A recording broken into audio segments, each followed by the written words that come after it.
Matahari menggantung tepat di atas kepala, menyiram jalanan kota dengan panas yang menyengat kulit. Aspal tampak menguap, udara bergetar karena suhu terik.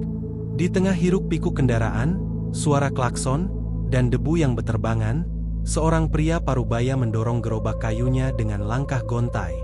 Joko, laki-laki sederhana yang setiap pagi bangun dengan harapan kecil bahwa dagangan hari itu cukup untuk membeli beras dan susu anak, sementara sisanya ia serahkan pada Tuhan. Gerobak asongan itu telah menemaninya bertahun-tahun, menjadi saksi bisu perjuangan yang tidak pernah benar-benar menang. Di dalamnya terdapat beberapa kantong plastik berisi gorengan, botol air mineral, serta rokok yang dibeli secara grosir untuk dijual eceran. Tidak banyak, tetapi itulah sumber nafkah satu-satunya. Setiap dorongan roda terasa seperti menggerakkan dunia. Bukan Joko yang malas, melainkan dunia yang terasa terlalu berat untuk ditaklukkan sendirian. Saat ia berjalan, seorang anak SD berteriak meminta sebungkus kacang. Joko berhenti, tersenyum, lalu menyerahkan sebungkus plastik kecil setelah menerima uang Rp1.000. Anak itu berlari pergi tanpa beban, meninggalkan Joko yang hanya bisa menatap punggung kecil itu sambil membatin keinginannya untuk kembali pada masa ketika hidup hanya soal bermain dan makan. Siang beranjak sore, keringat membasahi baju lusuhnya, lutut terasa bergetar. Ia duduk di bawah pohon perempatan jalan, menaruh topi butut di pangkuan, mengelap wajah dengan handuk kecil yang sudah basah. Tidak ada pembeli, tidak ada suara, hanya napas berat. Tiba-tiba seseorang mendekat. Seorang pria dengan pakaian yang terlalu bagus untuk kawasan itu. Kemeja hitam, celana licin, sepatu mengilap, senyum ramah, tetapi mata yang tajam. Pria itu meminta air mineral, namun tidak langsung meminumnya. Ia kemudian menyebut bahwa Joko tampak letih. Joko menanggapinya dengan tawa kecil sambil menyampaikan bahwa hidupnya lebih letih daripada tubuhnya. Pria itu kemudian bertanya, tanpa basa-basi, apakah Joko mau mengubah hidupnya hanya dalam semalam? Pertanyaan itu membuat Joko sempat mengira dirinya salah dengar. Tetapi tatapan serius pria itu membuatnya yakin. Pria tersebut kemudian menyandarkan punggung ke tiang listrik, menyilangkan tangan, dan menyinggung tentang pesugihan. Joko tidak langsung merespons karena kata itu terlalu sering ia dengar sekaligus hindari. Tetapi hari itu ia tidak menolaknya. Ia menyampaikan bahwa banyak orang mengatakan pesugihan itu berbahaya. Pria itu menanggapinya dengan tawa ringan dan menjelaskan bahwa bahaya adalah bagian dari hidup, bahkan bagi pedagang kaki lima yang bisa saja ditabrak truk. Namun ia menegaskan bahwa pesugihan ini berbeda, tanpa tumbal manusia, hanya ritual dan seekor gagak. Penyebutan gagak membuat Joko heran.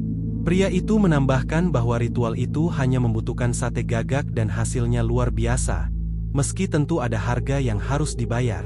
Ketidaknyamanan menyelimuti Joko, namun godaan sekaligus tekanan dari wajah istrinya yang lelah, suara anaknya yang merengek minta jajan, dan dompet berisi beberapa lembar ribuan membuatnya mendengarkan lebih jauh. Pria itu memberikan kartu nama berisi alamat dan kalimat aneh yang menyiratkan bahwa yang mencari akan menemukan. Sebelum Joko sempat bertanya, pria itu pergi begitu saja, seolah mengetahui bahwa benih keingintahuan sudah tertanam dalam kepala Joko. Di rumah, Joko termenung tanpa menyentuh makan malam. Ia menatap kartu nama itu seperti menatap dosa yang belum terjadi. Istrinya datang membawa kopi, duduk di sampingnya, dan menanyakan apakah dagangannya tidak laku. Joko hanya mengangguk sambil menyesap kopi dingin. Dalam hatinya, badai berkecamuk antara logika dan keputusasaan, antara iman dan perut kosong. Ia ingin menceritakan bahwa ia muak menjadi miskin, ingin melihat anaknya punya sepatu baru, ingin istrinya tertawa tanpa memikirkan uang belanja. Namun ia menyimpan semuanya dalam diam. Pada malam sunyi itu, satu keputusan mulai tumbuh. Ia akan pergi ke alamat itu. Ia ingin tahu berapa mahal kehidupan yang layak. Langit meremang ketika Joko mengayuh sepeda tua menuju jalan kecil yang tertulis di kartu nama. Jalan itu tidak tercantum di peta kota, tetapi firasat, atau nasib, seolah menuntunnya. Sepanjang perjalanan, suasana berubah. Semakin sepi, bangunan jarang, Pohon-pohon tua berdiri seperti penjaga tak bernyawa. Angin sore berembus dingin meski hari masih sore. Tidak ada kicau burung, dan suara roda sepeda terdengar terlalu nyaring. Ia berhenti di depan rumah tua yang tampak ditelan waktu. Dinding kusam, jendela tertutup rapat, dan daun pintu yang seolah lama tak disentuh. Namun kartu nama itu mengarah tepat ke rumah ini. Dengan napas panjang, ia mengetuk pintu. Setelah hening beberapa detik, pintu terbuka perlahan dengan suara engsel berdecit. Pria misterius itu muncul, masih dengan pakaian hitam dan senyum tipis yang sulit ditebak. Ia mempersilakan Joko masuk, seakan sudah tahu bahwa Joko akan datang. Di dalam, ruangan tidak menyerupai rumah biasa. Tidak ada kursi atau televisi, hanya ruangan luas berlantai kayu dengan dinding penuh simbol-simbol aneh yang tampak ditulis dengan arang. Bau dupa bercampur aroma lavender dan sesuatu yang lebih tua, mirip tanah basah yang menutupi mayat. Pria itu menanyakan kesiapan Joko. Joko memandang sekeliling lalu bertanya apakah benar ritual ini tidak membutuhkan tumbal manusia. Pria itu menjawab bahwa pesugihan ini tetap membutuhkan pengorbanan, tetapi bukan seperti yang Joko pikirkan. Yang akan diserahkan Joko adalah ketakutan dan sisa-sisa cahaya dalam dirinya. Joko menelan ludah sambil bertanya maksudnya. Pria itu menyampaikan bahwa semuanya akan jelas nanti, dan bahwa Joko hanya perlu mempersiapkan satu hal. Ritual dilakukan malam itu pukul 21 dan ia harus membawa bahan-bahannya sendiri. Ia memberikan secari kertas bertuliskan daftar kebutuhan. Daging gagak yang sudah ditusuk sate, panggangan, arang, sesajen, dupa lavender, dan lilin putih. Joko bertanya di mana ia bisa mendapatkan gagak, dan pria itu menjawab bahwa alam akan memberinya, selama ia mencarinya. Malam turun saat Joko pulang ke rumah. Istrinya dan anak mereka tertidur, rumah hening seperti menunggu sesuatu. Ia duduk di meja makan dan membaca daftar itu berulang-ulang. Tanpa tahu bagaimana atau mengapa, ia kemudian pergi ke gudang belakang, dan di sana menemukan seekor gagak mati. Tubuhnya masih hangat, bulu hitam legam, mata kosong menatap langit-langit. Dengan gemetar, Joko memotong dan menusukkan daging gagak ke tusukan sate. Tangannya basah oleh keringat atau rasa takut, namun ia terus bekerja, seolah jalan kembali sudah tertutup. Menjelang pukul 21, ia membawa semua perlengkapan menuju rumah tua itu. Kali ini jendelanya menyala redup diterangi lilin. Pria misterius itu sudah menunggu di teras. Mereka masuk ke ruangan dalam yang lebih gelap, hanya diterangi lilin di 4 sudut. Di tengah, sebuah altar kayu berdiri dengan kain hitam dan dupa mengepul. Pria itu mengambil tusukan sate dari tangan Joko, menyalakan arang, dan memanggangnya. Ia memberi instruksi agar Joko tidak berhenti menatap api, tidak berbicara, dan tidak menoleh ke belakang apapun yang terjadi. Ritual pun dimulai. Aroma daging terbakar bercampur wangi dupa dan suara kayu berderak. Saat menatap bara, Joko mendengar bisikan lembut namun jelas memanggil namanya. Suara itu seolah berasal dari dalam kepalanya sendiri dan mengenalnya sejak lahir. Ia ingin menoleh namun teringat larangan. Tubuhnya menggigil ketika suara itu tertawa lirih. Sesaat kemudian, bara api mendesis dan tiba-tiba muncul tumpukan uang di samping altar, seolah tercipta dari udara. Joko tercekat. Ritual berakhir. Pria itu berkata dengan pelan bahwa Joko kini memasuki kehidupan baru, namun mengingatkannya bahwa apapun yang diberi akan ditagih kembali, meski bukan sekarang. Joko pulang malam itu dengan kantong penuh uang dan hati kosong.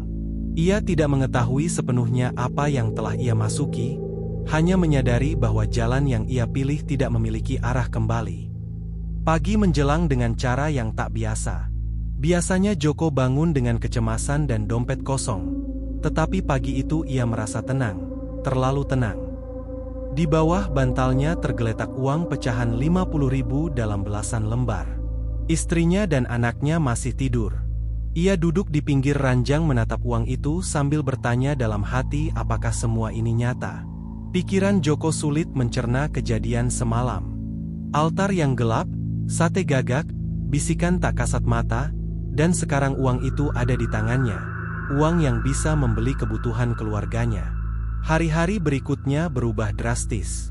Gerobaknya yang dulu sepi, kini selalu diserbu pembeli tanpa ia perlu menawarkan.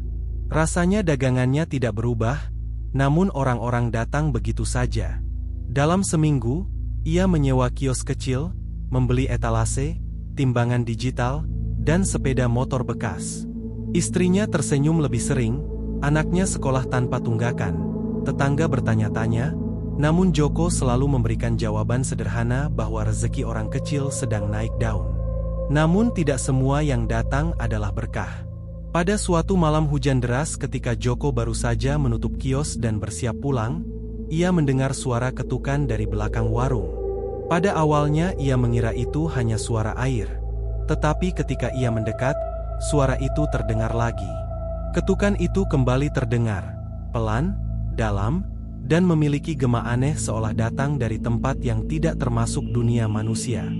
Joko mencoba mengintip melalui celah kayu di belakang kios, tetapi yang terlihat hanya kegelapan pekat. Tidak ada siapapun di luar. Ketika ia berbalik, jantungnya tiba-tiba seakan berhenti. Di lantai warung, tepat di dekat etalase, terdapat jejak kaki. Jejak itu kecil, namun bukan milik manusia, melainkan bekas cakar. Jejak itu basah, seolah berasal dari makhluk yang baru saja keluar dari kubangan air. Hal yang membuatnya semakin merinding adalah kenyataan bahwa jejak itu tidak datang dari luar, tetapi muncul dari dalam warung. Dengan tubuh menggigil, Joko segera mengunci kiosnya. Ia menyalakan sepeda motor dan pulang menembus derasnya hujan, merasa seolah ada sesuatu yang mengejarnya. Di dalam kepalanya hanya ada satu kalimat yang terus mengulang, bahwa apa yang pernah diberikan kepadanya suatu hari kelak akan ditagih kembali. Di rumah, rasa takut itu tidak hilang. Istrinya sudah tertidur ketika ia tiba, namun Joko tidak mampu memejamkan mata. Ia duduk di ruang tengah, menatap dinding kosong sambil mendengarkan detik jam yang terasa seperti dentang hukuman. Kemudian suara itu terdengar lagi, ketukan yang familiar dan mengerikan, kali ini berasal dari arah jendela dapur. Dengan langkah ragu, ia mendekati jendela. Tidak ada siapapun di luar. Namun di balik tirai, sebuah bayangan tampak berdiri. Seekor burung hitam berukuran besar sedang bertengger di pagar belakang rumah, menatap lurus ke arahnya. Meskipun ada kaca dan tembok yang memisahkan mereka, tatapan burung itu terasa menusuk. Burung itu tidak bergerak atau berkedip. Ia hanya memandang Joko dengan intensitas yang tidak wajar. Dalam sekejap, makhluk itu lenyap begitu saja. Joko terjatuh, duduk di lantai, menyadari bahwa semua ini bukan kebetulan dan bukan halusinasi. Keesokan paginya, uang kembali muncul di bawah kasurnya. Namun kali ini disertai dengan secarik kertas kecil berisi pesan yang singkat tetapi mencekam. Sebuah instruksi mengenai sate kedua yang harus dipersembahkan sebelum purnama tiba. Tangan Joko bergetar saat membaca pesan tersebut. Ia mulai memahami bahwa ritual itu bukanlah tindakan sekali jalan, melainkan sebuah perjanjian berulang.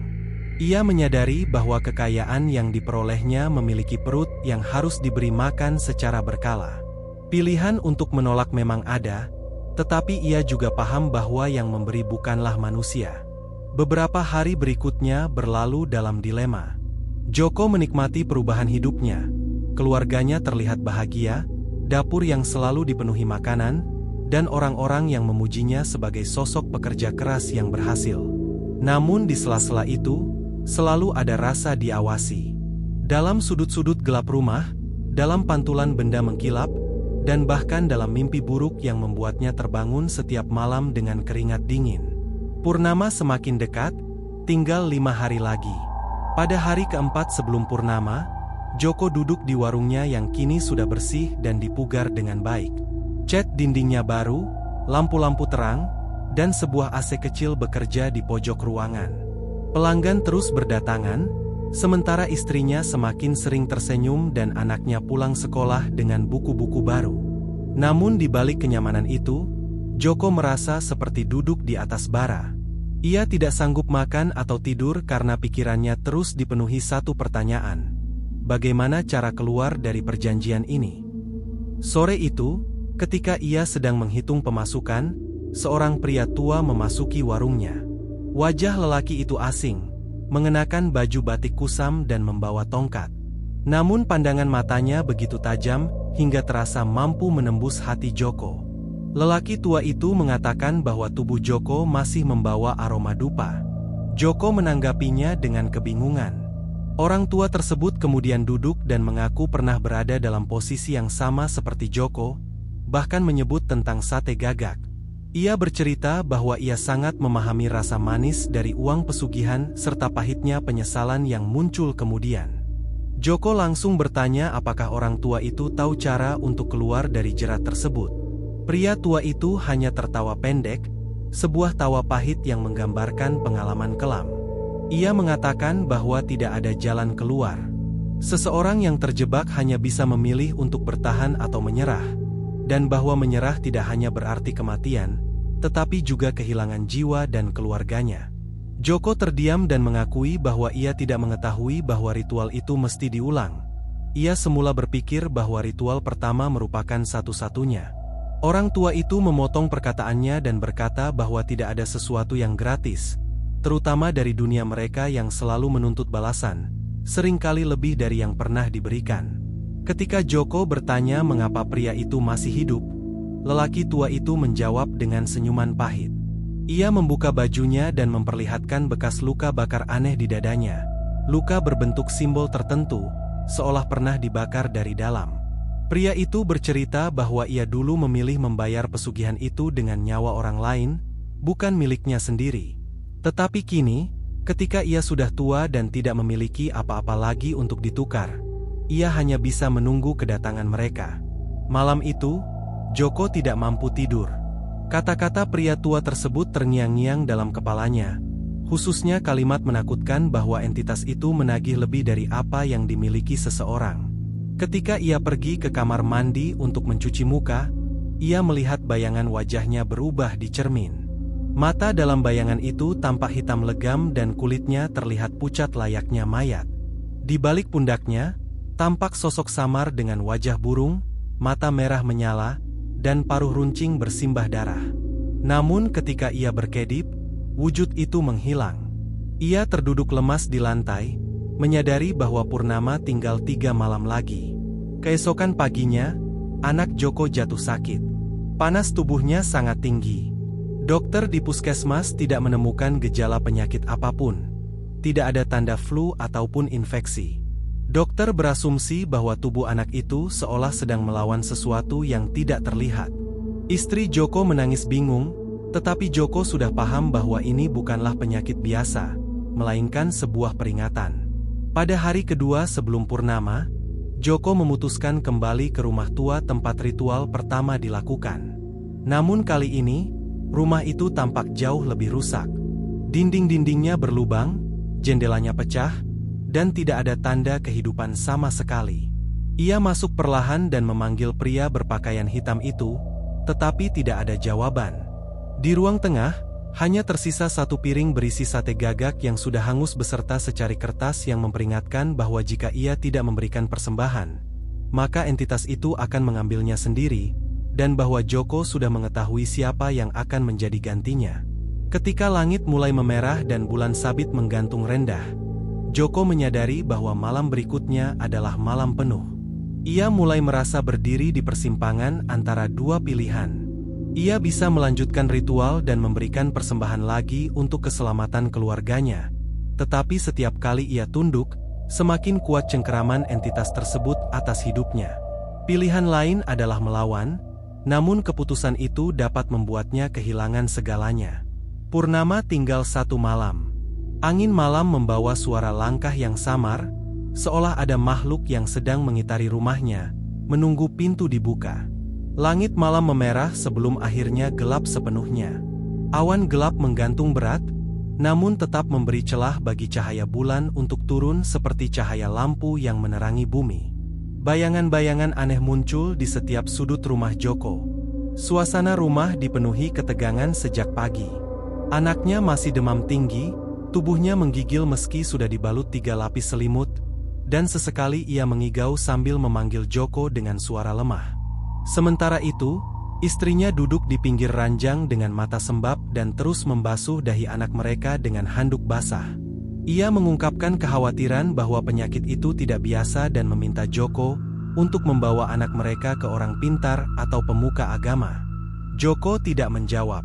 Ia hanya berdiri di dekat jendela, menatap langit, dan merasakan bahwa waktu yang dimilikinya hampir habis. Menjelang senja, Joko mengendarai motornya menuju hutan kecil di ujung desa. Ia membawa sebuah kantong plastik besar berisi daging burung gagak yang ia beli dari pasar gelap. Penjual tua yang memberikannya hanya tersenyum miring tanpa banyak bertanya. Bahkan menambahkan peringatan bahwa keterlambatan akan membuat entitas itu mengambil apa yang menjadi jatah mereka secara langsung. Langkah Joko terasa berat ketika ia memasuki rumah ritual itu lagi. Bangunan itu tampak hidup. Lantainya bergetar halus dan udara dipenuhi aroma darah serta dupa kuat yang membangkitkan rasa mual. Barang-barang tampak tidak berada di tempat yang seharusnya. Jam dinding berputar ke arah yang salah, kursi bergerak sendiri, dan suara bisikan terdengar samar dari loteng. Joko meletakkan daging di atas altar dan menyalakan api kecil. Namun kali ini dia tidak merasa yakin. Tangan yang biasanya teguh, kini gemetar ketakutan dan jijik. Ketika ia hendak menusukkan tusuk sate ke daging itu, suara jeritan terdengar. Suara itu lirih, namun jelas, itu suara anaknya. Joko tersentak dan berlari keluar sambil memanggil nama anaknya, tetapi tidak menemukan siapapun. Kabut mulai turun, tebal dan dingin. Dari balik kabut, sesosok makhluk muncul. Sosok itu tinggi dan hitam dengan wajah menyerupai burung gagak. Memiliki paruh dan mata merah serta tangan yang menyerupai tangan manusia, namun dengan jari-jari bercakar. Makhluk itu tidak berjalan tetapi melayang perlahan seperti gumpalan asap yang membentuk tubuh. Makhluk itu menyampaikan bahwa janji tetaplah janji, dan bahwa penundaan berarti ada harga yang harus dibayar. Joko mundur ketakutan dan memohon agar dirinya yang diambil, karena dialah yang menandatangani perjanjian itu. Namun makhluk tersebut menyampaikan bahwa nyawanya tidak cukup untuk membayar apa yang telah diberikan kepadanya. Jeritan anak kecil kembali terdengar, disusul tangisan perempuan yang lirih. Joko menangis dan memohon agar keluarganya tidak dijadikan korban. Makhluk itu menatapnya tanpa suara, kemudian menghilang sambil meninggalkan peringatan terakhir bahwa Joko hanya memiliki satu malam tersisa sebelum semua kesempatan hilang. Joko pulang dalam kondisi kacau. Tubuhnya terluka, pikirannya porak-poranda, dan ia bahkan tidak ingat bagaimana ia tiba di rumah. Ketika membuka pintu, ia melihat istrinya tertidur sambil memeluk anak mereka. Keduanya terlihat tenang di permukaan, namun Joko sadar bahwa ketenangan itu rapuh. Jam menunjukkan pukul 11.47 malam. Purnama sempurna hampir mencapai puncaknya. Joko duduk di ruang tengah, sambil memegang pisau kecil dan secari kertas bertuliskan nama seseorang, nama pria tua yang sempat memperingatkannya. Ia bertanya dalam hati, apakah jika ia menukar satu nyawa, maka entitas itu akan puas. Namun dari jendela, bayangan-bayangan itu kembali muncul. Sosok-sosok burung hitam dengan mata merah dan sayap robek berdiri di pagar rumah. Jumlah mereka bertambah, 3, 5, hingga 10. Mereka berdiri tanpa bergerak, seolah menunggu. Menjelang tengah malam, Joko memahami bahwa ia berada di tepi jurang. Pilihan yang tersisa hanyalah dua bentuk pengorbanan, tak peduli bagaimana ia memilih. Ketika waktu menunjukkan pukul 00, satu keputusan akan ditetapkan. Siapa yang akan mereka ambil? Pada pukul 2 dini hari, Joko tertidur di kursi ruang tamu karena terlalu lelah. Namun tidurnya membawa mimpi yang terasa lebih nyata daripada kenyataan. Dalam mimpi tersebut, ia berada di tengah pasar yang terbakar. Asap mengepul, suara jeritan berkumandang, dan tawa makhluk-makhluk asing terdengar di segala arah. Di kejauhan tampak seorang anak kecil berdiri di tengah kobaran api sambil menangis memanggil ayahnya. Joko berusaha berlari, tetapi tanah berubah menjadi lumpur hitam yang menahan kakinya. Ia berteriak meminta pertolongan tetapi hanya burung gagak di langit yang bersahutan.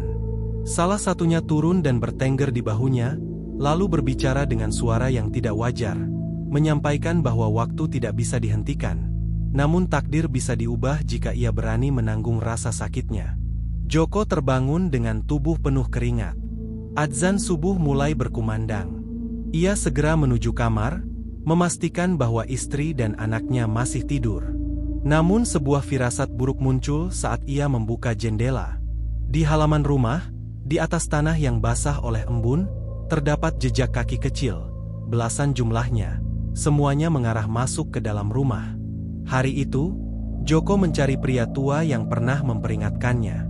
Ia pergi ke pasar, bertanya kepada banyak orang, tetapi tidak ada seorang pun yang mengaku mengenali sosok seperti itu. Bahkan penjual yang bersebelahan dengan warung Joko mengklaim bahwa tidak ada tamu misterius yang datang selama seminggu terakhir. Hampir putus asa, Joko melangkah menuju masjid tua di ujung desa. Di sana ia bertemu seorang kiai sepuh yang sedang menyapu halaman. Joko mengutarakan pertanyaannya mengenai perjanjian dengan entitas misterius serta ritual sate gagak. Sang kiai menatapnya lama sebelum akhirnya menjelaskan bahwa jika seseorang sudah terlanjur membuka pintu dunia tersebut, maka jalan satu-satunya hanyalah dengan menutupnya dari dalam. Namun kiai itu menegaskan bahwa pintu seperti itu tidak dapat ditutup seorang diri. Kiai itu sebelumnya memberikan pesan kepada Joko agar datang ke pemakaman tua di Bukit Menyan sebelum malam purnama berikutnya, membawa sesuatu yang belum pernah disentuh darah serta sesuatu yang mewakili dosanya. Joko tidak memahami maksudnya dan menanyakan hal itu, tetapi hanya mendapat petunjuk bahwa semua akan jelas saat ia tiba di sana. Malam itu, mimpi datang lagi. Kali ini ia melihat dirinya berada di tengah ritual. Namun bukan ia yang melakukannya, melainkan anaknya sendiri. Bocah itu berdiri di depan api, menancapkan tusuk sate ke daging gagak, sementara sosok-sosok hitam berkerudung mengelilinginya seperti penonton upacara. Dalam mimpi itu, anaknya seolah mengatakan bahwa ia hanya meneruskan jejak sang ayah. Suaranya lirih namun dipenuhi rasa sakit. Joko mencoba berlari menghampiri, tetapi tubuhnya membeku. Ia berusaha menjerit, tapi suaranya tak pernah keluar. Dari kegelapan, muncul suara lain yang berkata bahwa apa yang telah Joko mulai hanya bisa ia akhiri sendiri, atau anaknya yang akan menjadi gantinya. Joko terbangun dengan napas memburu. Tangannya berdarah, tanpa ia tahu asal lukanya. Di dinding kamar, tergurat tulisan merah samar yang menyebut Bukit Menyan dan memberi batas waktu 3 hari lagi. Langit mendung sejak pagi. Awan pekat menggantung seperti hendak menumpahkan amarah langit ke bumi. Di jalanan desa, angin bertiup lebih dingin dari biasanya, membawa aroma tanah basah bercampur wangi kemenyan yang samar, seolah dunia memberi pertanda bahwa sesuatu sedang berubah. Joko mengemasi perbekalan dalam tas kecil. Ia tidak membawa banyak, hanya air, sedikit makanan, kain kafan putih yang belum pernah dipakai, dan sepotong piring dari warung lamanya, piring pertama yang pernah ia gunakan untuk menyajikan sate gagak. Istrinya memeluknya erat sebelum ia berangkat, memohon agar ia kembali dan tidak membiarkannya sendirian. Joko menggenggam tangan istrinya dan berjanji akan pulang apapun yang terjadi. Ia mencium kening anaknya yang masih terbaring lemah. Dalam tidurnya, bocah itu tersenyum kecil, seolah meminta sang ayah untuk cepat kembali. Perjalanan ke Bukit Menyan tidak mudah. Tempat itu berada di pinggiran desa, di balik hamparan sawah yang jarang dijamah orang. Jalannya sempit, berbatu, dan penuh ilalang tinggi. Semakin jauh ia melangkah, sinyal ponsel lenyap, suara burung menghilang, dan dunia terasa seperti memudar, menjadi ruang kosong yang hanya diisi langkah kakinya sendiri. Akhirnya ia tiba di kaki bukit, di mana gerbang kayu tua berdiri. Gerbang itu tampak seperti bekas candi kecil dengan simbol-simbol kuno yang tak dikenalnya. Di atasnya, janur kering dan tulang-tulang kecil menghitam tergantung. Saat melangkah melewati gerbang itu, tubuhnya bergetar kuat, bukan karena dingin, tetapi seolah ada kekuatan tak kasat mata yang menyapu dirinya dari kepala hingga kaki. Langit berubah warna. Angin berhenti. Sunyi merayap pelan. Sebuah jalan setapak dari batu hitam muncul dengan sendirinya, padahal sebelumnya tidak ada. Ia tahu ia telah melewati batas, gerbang antara dunia Di puncak bukit, ia menemukan pemakaman tua yang hampir tak terlihat. Nisan-nisan lumutan, beberapa sudah rubuh. Namun yang paling mencolok adalah sebuah makam besar di tengah. Tanpa nama, hanya batu hitam mengkilap yang berdiri tegak dengan dupa menyala dan tanah merah yang masih basah. Joko berlutut, meletakkan kain kafan dan piring sebagai persembahan, lalu menyebut nama anak dan istrinya sebelum diam dan menunggu. Kabut turun perlahan. Dari kabut itu muncul sosok tinggi berjubah kelabu, wajahnya tertutup, namun sorot matanya menembus seperti cahaya dari dalam kegelapan. Sosok itu bertanya apa yang Joko bawa untuk menutup pintu yang pernah ia buka. Joko merendahkan kepala dan menyampaikan bahwa ia membawa penyesalan, kesadaran, dan kesediaan untuk membayar, sesuatu yang tidak semua orang rela lakukan. Ia menegaskan bahwa ia siap kehilangan apapun asalkan bukan keluarganya. Sosok itu mengangkat tangan. Kabut menggulung seperti ombak. Dari tanah muncul bayangan menyerupai dirinya sendiri, bermata hitam legam dan berwajah penuh luka bakar. Sosok berjubah menjelaskan bahwa itu adalah dirinya yang lama, bagian gelap yang pernah ia berikan kepada para pemakan. Untuk menutup pintu itu, Joko harus membunuh bayangan tersebut. Joko mundur setapak, ngeri menyadari bahwa bayangan itu adalah perwujudan dari sisi tergelap dirinya. Pertarungan pun terjadi, bukan fisik, tetapi jiwa. Bayangan itu menyerang pikirannya, membisikkan godaan tentang kekayaan, waralaba warung, dan kesembuhan anaknya tanpa pengorbanan. Namun Joko melawannya dengan ingatan tentang kesulitan yang pernah ia lewati, malam-malam penuh tangis, mimpi buruk anaknya, dan tatapan istrinya saat mereka hanya memiliki satu piring nasi untuk dibagi bertiga. Ia menegaskan dalam hati bahwa ia tidak memerlukan kekayaan yang harus dibayar dengan kehilangan jiwa anak sendiri. Dengan tekad bulat, ia menusukkan pisau kecil ke dada bayangannya. Jeritan yang keluar bukan suara manusia, tetapi seperti ratusan gagak berteriak bersamaan. Tubuh bayangan itu meledak menjadi kabut hitam yang terserap kembali ke tanah. Sosok berjubah mengangguk dan menyampaikan bahwa Joko telah memilih. Namun perjalanan ini baru awal. Para pemakan itu tidak akan berhenti. Namun kini Joko memiliki perlindungan dan kekuatan untuk melawan.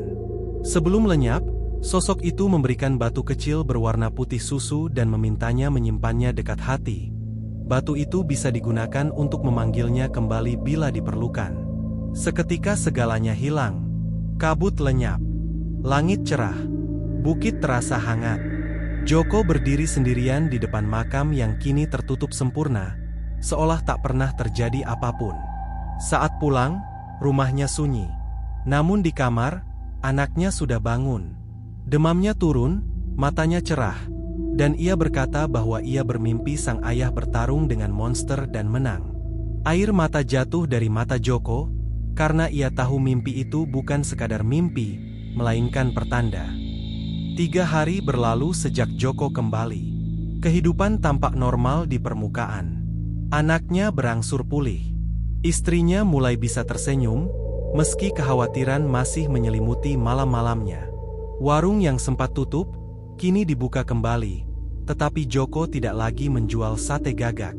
Ia kembali menjual menu biasa seperti dulu. Namun badai di dalam hatinya belum mereda. Setiap malam, ia tidur dengan menggenggam batu putih susu pemberian sosok berjubah itu. Ia kadang bermimpi terang, kadang tidak bermimpi sama sekali. Yang paling ia takutkan adalah bayangan yang pernah ia bunuh. Meski telah lenyap, bayangan itu mulai muncul kembali sebagai siluet gelap di cermin, berdiri di ujung koridor, atau menatapnya dari sudut mata ketika ia hampir terlelap. Dalam keheningan itu, bayangan tersebut seolah mengingatkannya bahwa semuanya belum selesai, bahwa ia hanya membayar satu sisi, dan bahwa jiwa-jiwa yang pernah diberi makan belum kenyang. Suatu malam, seorang pria muda mengetuk pintu warungnya. Ia berpakaian rapi dan membawa koper kecil.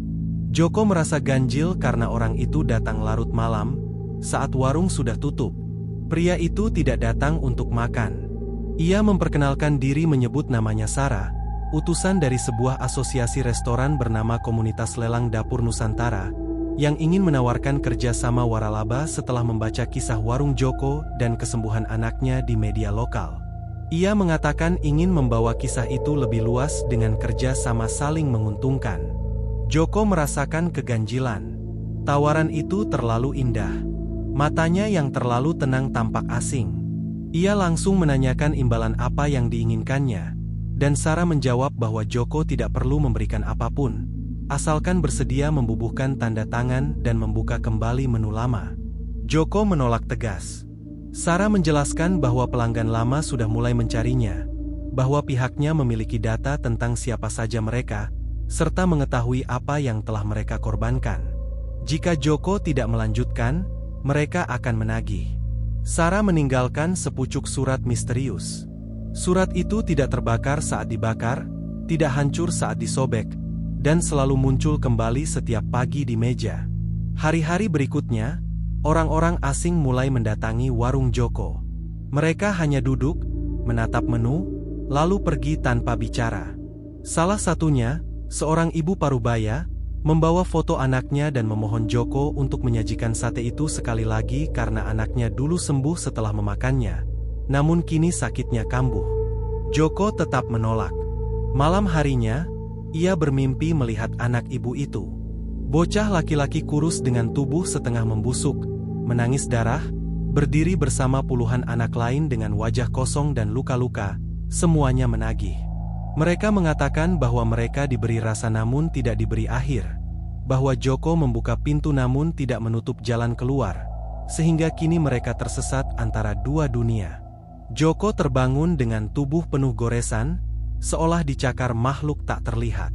Ia kembali menemui kiai tua di masjid. Kiai itu menatapnya dalam dan menjelaskan bahwa Joko telah memutus perjanjian miliknya.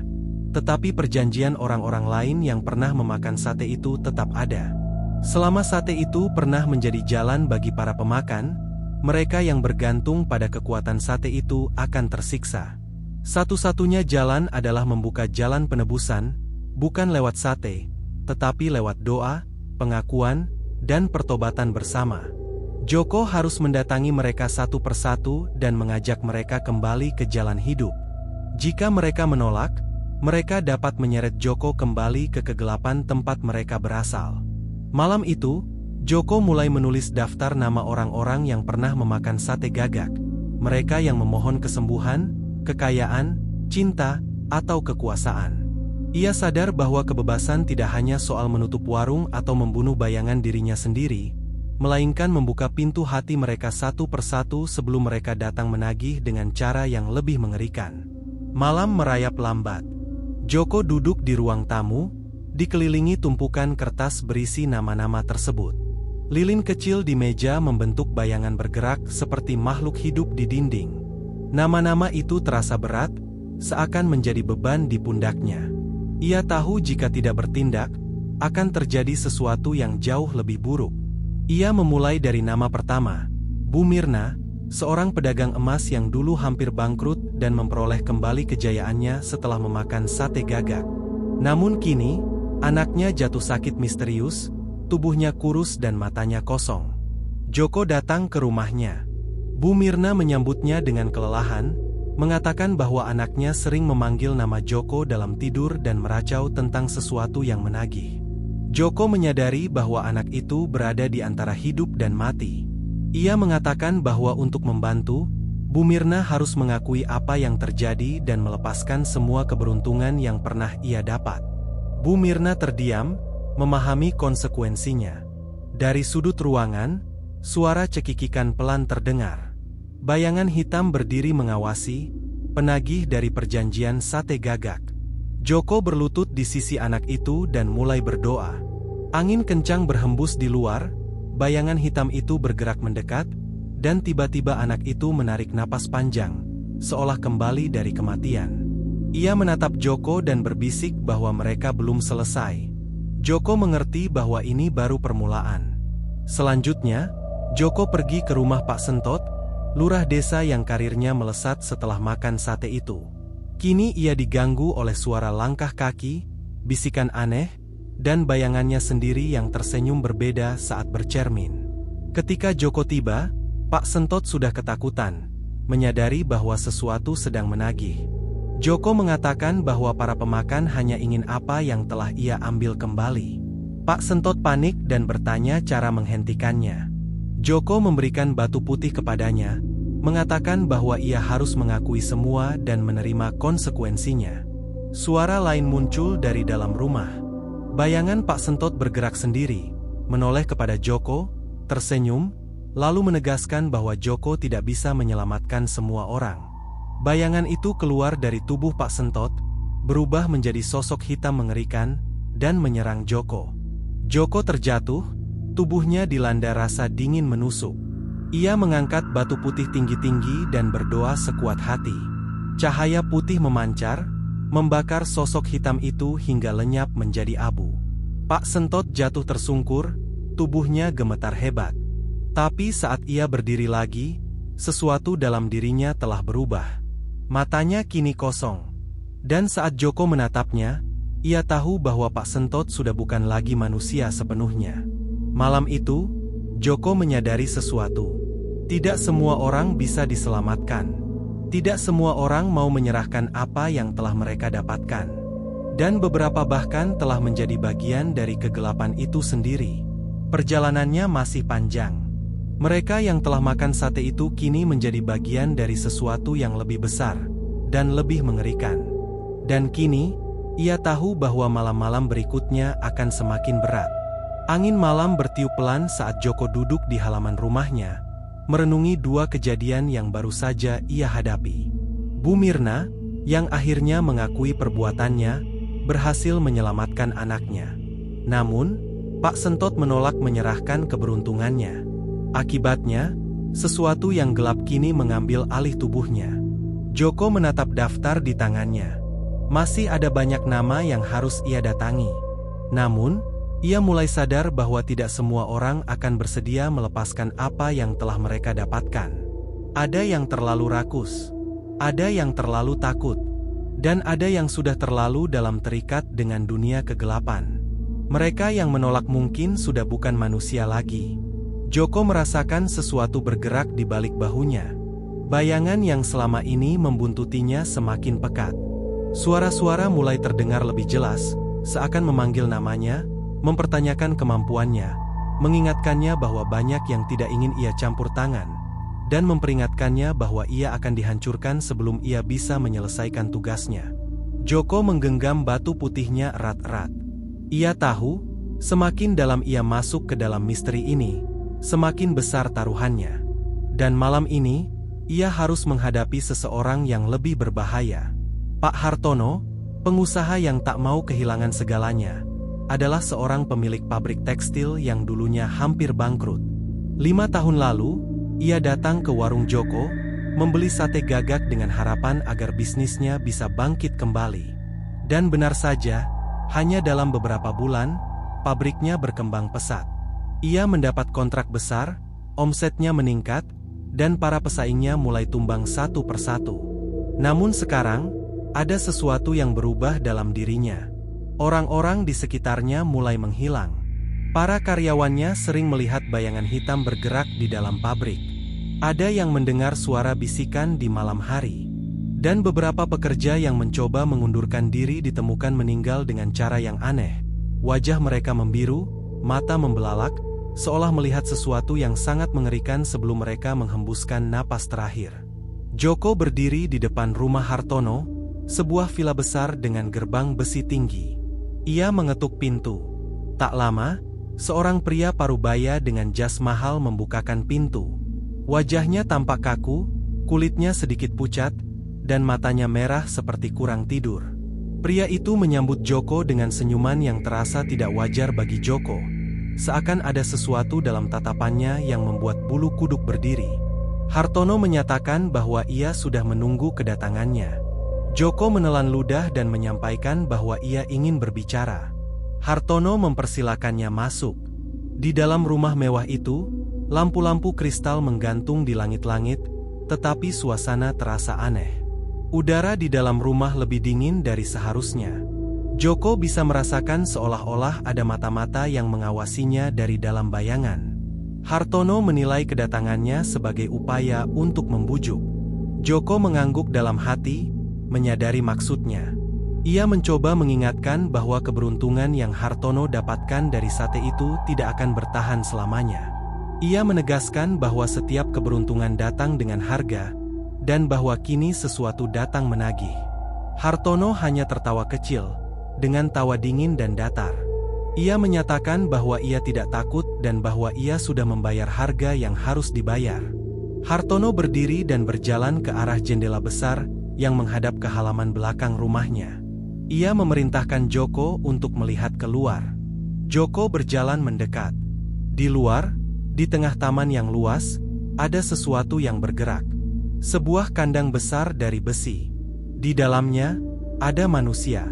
Orang-orang yang dulunya adalah pesaing Hartono, karyawan-karyawan yang mencoba meninggalkannya, semuanya dikurung seperti binatang.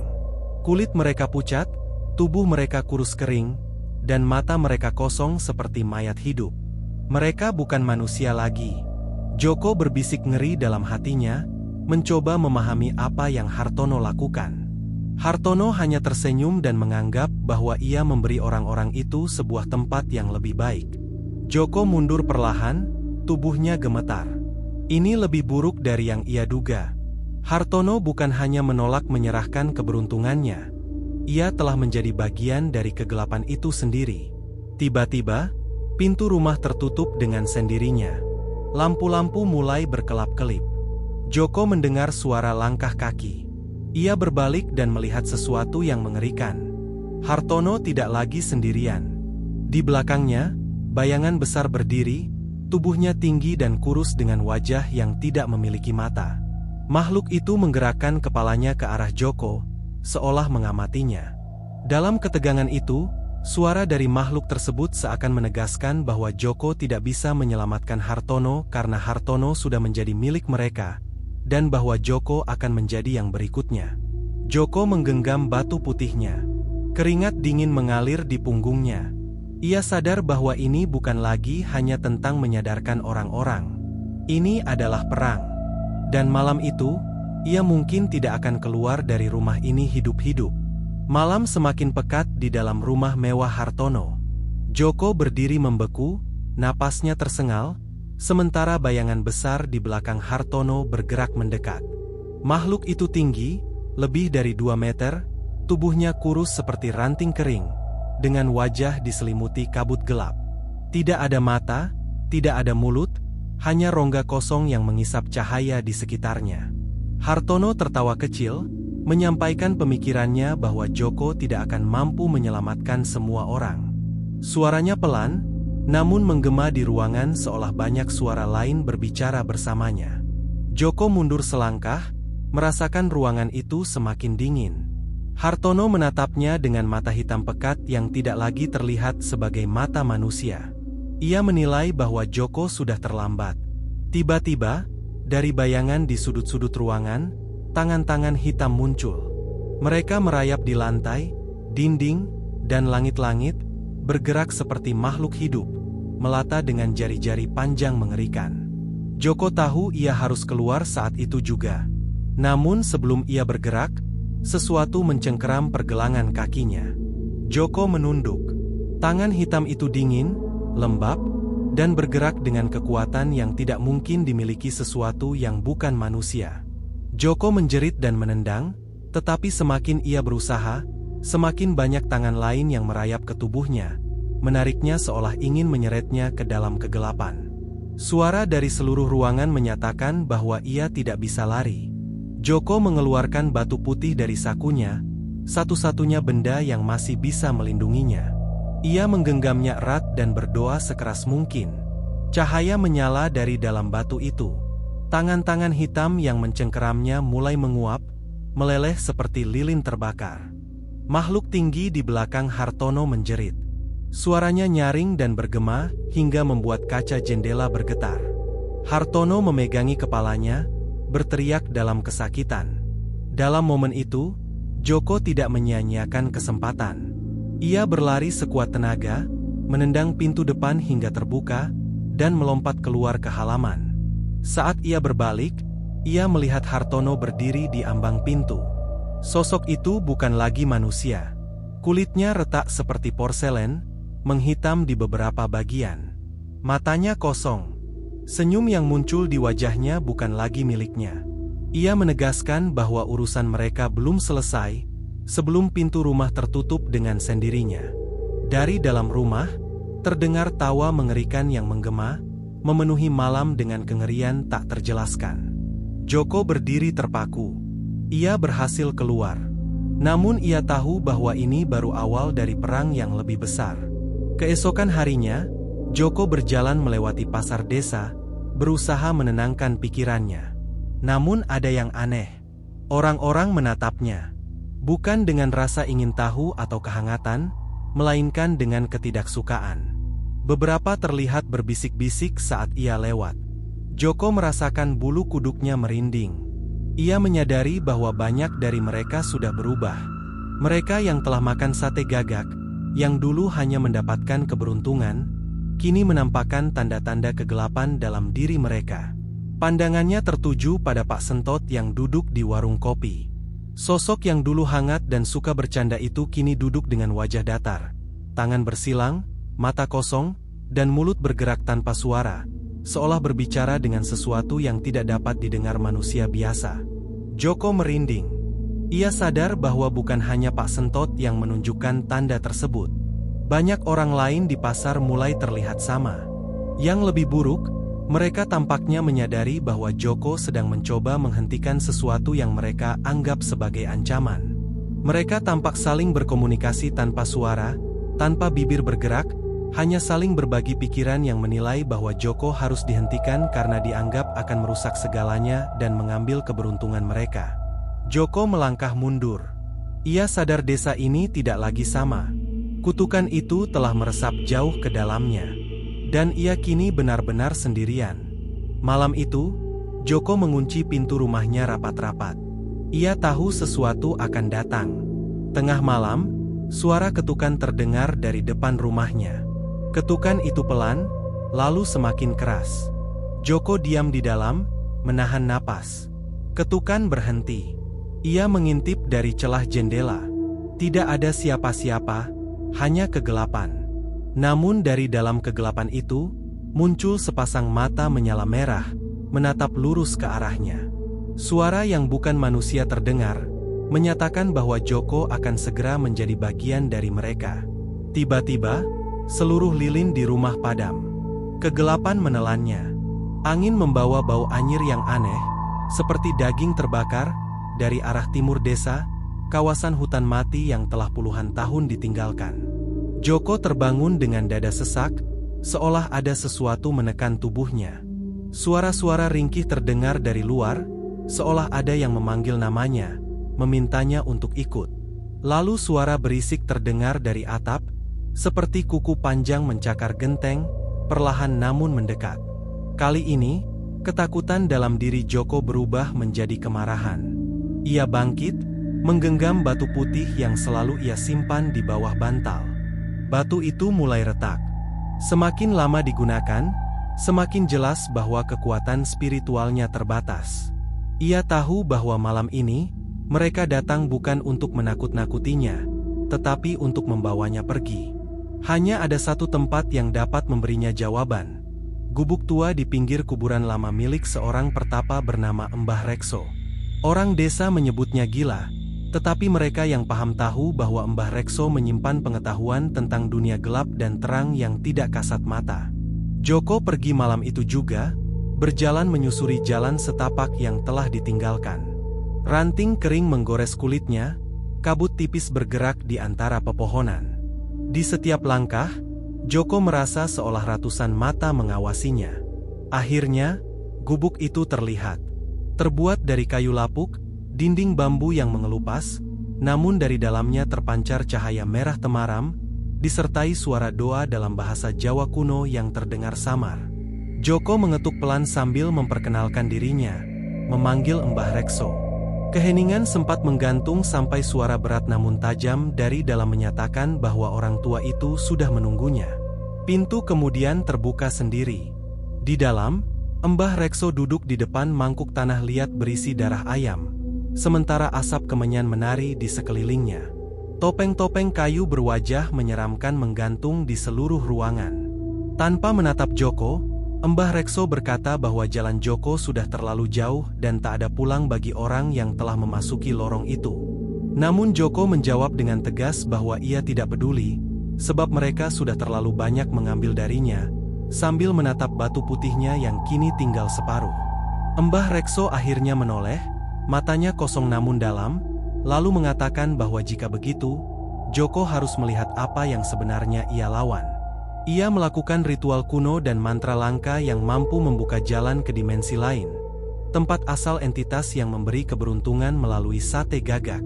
Tempat itu disebut Alas Wuta, hutan yang tak bisa dilihat manusia biasa, berada di antara dunia roh, dunia manusia, dan sesuatu yang jauh lebih purba dari keduanya.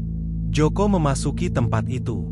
Tanahnya berdenyut seperti kulit binatang, pohon-pohonnya tampak seperti daging, dan udara hijau berkilat seperti lendir memenuhi ruang. Setiap langkah yang ia ambil menjadi semakin berat, bukan karena tubuhnya lelah, melainkan karena jiwanya seperti ditarik perlahan. Di kejauhan terdengar jeritan manusia. Ada yang meminta tolong, ada yang menangis, dan ada pula yang tertawa dengan tawa gila yang membuat tulang belakang Joko menggigil. Ia melihat mereka, manusia-manusia yang dahulu menolak melepas keberuntungannya.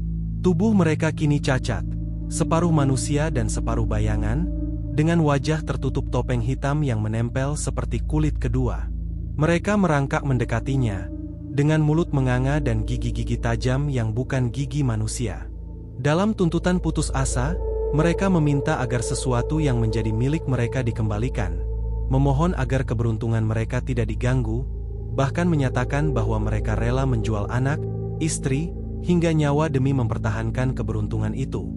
Joko berteriak, dan cahaya terakhir dari batu putihnya menyala terang sehingga makhluk-makhluk itu mundur, menjerit, dan menguap ke dalam kabut. Setelah itu, ia melihat entitas utama, pemilik kutukan itu, Gagak Ratu, seekor gagak sebesar manusia dengan mata emas menyala dan paruh retak yang meneteskan darah hitam. Ia berdiri di atas tahta tulang manusia, dikelilingi pemuja yang bersujud dalam keheningan. Entitas itu menegaskan bahwa Joko adalah orang yang berani melawan takdir, serta menawarkan pilihan. Joko boleh pergi, tetapi semua yang ia cintai akan tetap dimiliki sang ratu. Joko berdiri gemetar tetapi tidak gentar. Ia menyatakan bahwa jika begitu, ia akan membakar tahta para entitas itu. Begitu kalimat itu terucap, batu putihnya meledak dalam cahaya dan membuat seluruh Alas Wuta berguncang. Joko kembali ke dunia nyata, namun tidak sepenuhnya utuh. Ia membawa sesuatu dari dimensi kegelapan, kemampuan melihat makhluk-makhluk itu bahkan saat terjaga, merasakan napas mereka di lehernya, namun juga menyadari bahwa mereka bisa dilawan, meski untuk itu ia harus berubah. Sejak kembali dari Alas Wuta, Joko tidak lagi sama. Setiap malam, ia mengalami mimpi yang bukan mimpi biasa, melainkan penglihatan. Ia melihat desa hancur, rumah-rumah terbakar, dan wajah-wajah yang ia kenal menjerit dalam kobaran neraka. Namun yang paling mengerikan adalah dirinya sendiri yang ia lihat berdiri di tengah kehancuran itu, dengan mata merah menyala dan tangan berlumur darah.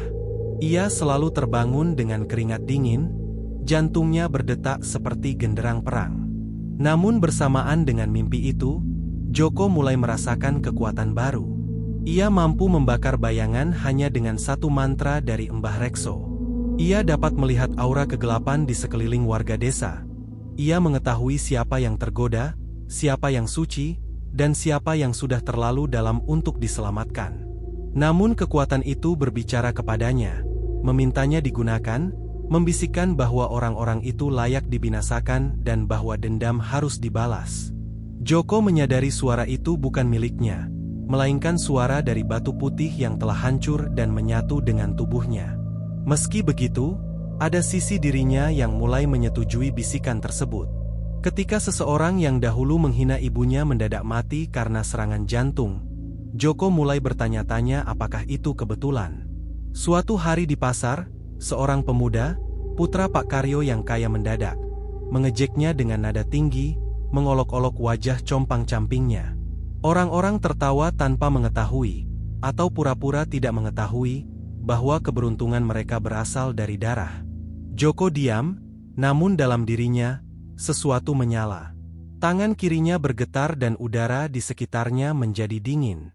Pemuda itu tiba-tiba menjerit ketika bayangan hitam muncul dari bawah kakinya, membelit tubuhnya dan membuatnya jatuh gemetar seperti disetrum. Ketika orang-orang mencoba menolong, bayangan itu malah membakar mereka juga. Joko berdiri di tengah kekacauan, matanya sempat menyala merah. Ia tahu ia bisa mengendalikan kekuatan itu dan bisa menghentikannya, tetapi ia tidak melakukannya dengan segera. Di detik itulah ia menyadari bahwa ia telah berubah. Malam itu, Mbah Rekso datang ke rumahnya untuk memperingatkan.